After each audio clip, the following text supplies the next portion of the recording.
So yeah, we're in the midst of a little mini series about people turning into animals because we watched that movie Matinee, where the movie within the movie was Mant, the man who becomes an ant. And that made me realize, like, oh yeah, I've been meaning to watch the Cronenberg Fly for like 20 years. I just always hear how great it is. But then I thought, well, we should watch the original Fly first. So last week we watched the original Fly, which see last episode for details. But basically, to recap, I'd say the original had really high highs and really low lows. Like when he first turned into the fly and he's down in his lab and he's got his head covered and he's got to cover his one arm that's also a fly, and he can't communicate properly with his wife, and he's slowly losing his mind, and she as she puts food like in a little tray for him to suck up with his gross fly head. Like, I loved all that stuff. But then when they were literally running around the house just trying to catch the fly-sized half of the fly, that part was like, good Lord. But the good parts of the original Fly were great. So yeah, now this is the 1986 Cronenberg version of The Fly. So I think you said back in the day you saw this one? Oh yeah, I definitely saw this one. Yeah, I'm kind of curious just because Cronenberg, he's so famous in Canada and especially in Toronto. When I moved to Toronto, I was like, I feel like every time I turned around, someone was saying like, hey, do you realize this diner we're in right now was in this Cronenberg film or whatnot? And to be honest, I've hardly ever seen any of his movies.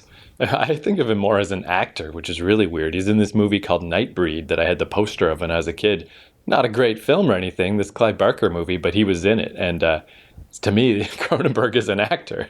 So yeah, I've missed out on his career, his legendary career almost entirely. But I figure if I'm going to start dipping my toe in, this seems like a good one. People seem to talk well of it, and it just ties in with all the Fly stuff and Mant stuff that we've been watching lately. I've seen a few of Cronenberg stuff, and he's kind of he's very detailed in what he does. You get the impression that he's probably a very like Alfred Hitchcock, just doesn't direct. He thinks all this stuff out ahead of time, and he knows exactly what he wants, and he expects his actors to do it his way. Very, very detailed. That's one thing I remember about a lot of his stuff. Yeah, it does seem like you wouldn't hire him if you wanted a boilerplate film. Which, speaking of, so the little bit I looked up about this film, so some producers got it in their minds that, like, hey, we should remake The Fly, and they got some film studios on board or whatnot. But it turns out one of the big financiers, one of the big producers of this movie was Mel Brooks, which I didn't know. And I think he made the right call here. He left his name off of it deliberately because he didn't want people to see his name and to think it was going to be a comedy. And I think he made the right call there because, I mean, yeah, even as we speak, he's making Spaceballs 2, even though he's literally 100 years old. Like Mel Brooks is so famous. I do think that would have thrown everyone off. It would have given them a weird impression of this movie. Yeah, I agree.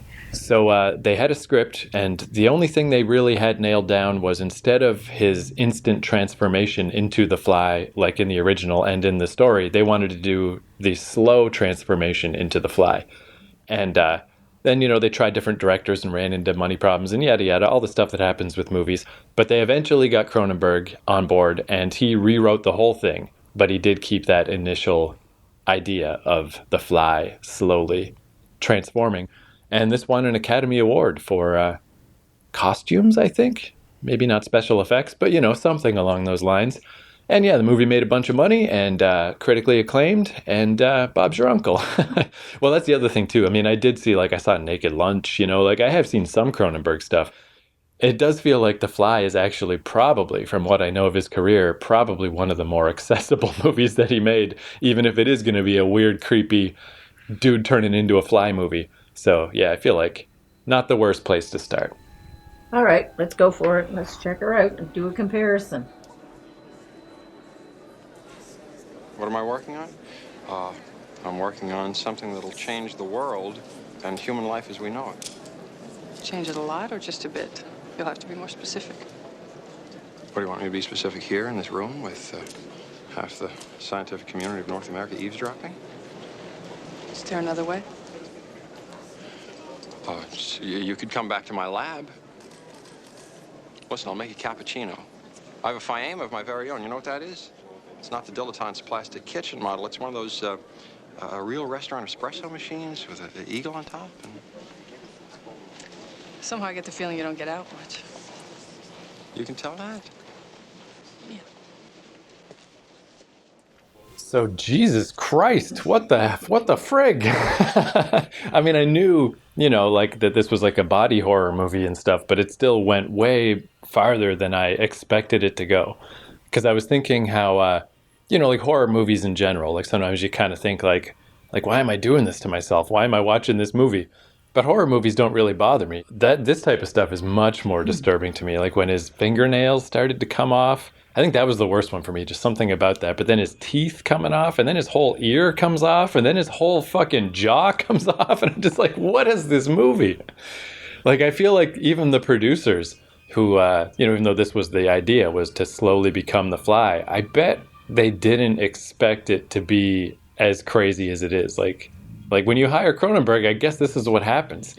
Well, you can't compare it to the original because when I started watching it, I started to do that. And then I realized very quickly that this is an entirely new remake.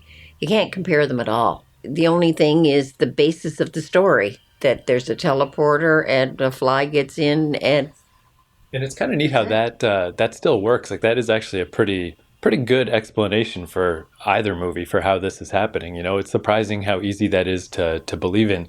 But yeah, because I was also thinking that because the one part of this movie I really didn't care for is pretty much all the relationship stuff. I feel like was all pretty ham-fisted. So I was thinking how I sort of preferred in the original just that they were husband and wife. I feel like that might have worked better instead of just because man, the relationship goes fast in this movie. But yeah, then you were saying by about halfway in, it's like, why even make these considerations? Like, who cares? Like, yeah, we're just in a different world now. yeah, and I found it a little draggy at the beginning when they started establishing the relationships and all that sort of stuff. But it was okay. But once he started to convert into the Fly, then it really moved along with special effects. The relationships had gone by the wayside by that time. But I guess you did need them to establish why she's so committed to this guy. And the former boyfriend, you kind of needed, I guess, to know that why he stayed with her and committed to her all the way through. Right. And he paid off big time because, yeah, he was definitely my least favorite part. This extra boyfriend guy, all his scenes were just kind of cloying and annoying and stuff. But then toward the end, yeah, just that he's the only outsider that knows about this because he's like a news, a scientific magazine publisher, I guess. And him watching the tape of Jeff Goldblum 3/4 into being a fly, describing how he's like spurting out gross stuff to dissolve food and stuff. So he paid off just to be the outsider who gets to see this happening. And then at the end, he's the guy who gets his hand melted and his leg melted, but he's still got just enough in him to shoot a shotgun. Like, yeah, it all worked out really, really well. Because I guess that's the thing, is the early parts did feel like an 80s movie. Not always in a great way, like that everyone's so half naked and sexy all the time and just having sex all the time and just like weird stuff that just feels like we just got to get some skin in this 80s movie. But yeah, all of that went away. By the end, that's like a million miles from your mind. And of course, as I said, they left it wide open at the end because she has not had that abortion and she's Right. carrying the Fly's child. Which I guess last week we were wondering how did they make the sequel to that, Return of the Fly, with Vincent Price, and it is that, it's that the son of the scientist grows up and wants to redeem his father, who has been left in scientific mockery. So he tries to redo the fly thing or whatever. And apparently there's a sequel to this one too. So I didn't Well, look this that one up. I could see a more of a sequel because they did leave it wide open. I mean, she's pregnant. Right. Whereas in the earlier one, where they left that one wide open, where is the son of the Fly going to get all that information? His laboratory was destroyed. Right. So where is the son going to get all that stuff? That's a bit far-fetched. But this one, yeah, as soon as I saw it, I said, oh my God, here we go. Sequel number 1. At least one. Although I never hear anyone talk about that one, the sequel to this. So yeah, it's probably, Cronenberg didn't make it. It's probably, you know what this reminds me a lot of is The Thing, because The Thing is also a 50s movie, although I've never seen the original. It got made into a remake by John Carpenter in the 80s that is excellent and reminds me of this in the sense of it's the best era of special effects. 1980s special effects are the best. So the thing also has crazy practical effects. But then they made more ever since. They've tried to do another thing, and no one gives a crap. So it's probably similar here. We probably don't need to continue down the trail of The Fly. But I'm glad I finally watched that because, geez, yeah, yikes. And I don't think it's fair, other than the basic premise of the transporter and the fly and the man being combined, I don't think it's fair to even try to do a comparison between the two because they're actually two very different movies.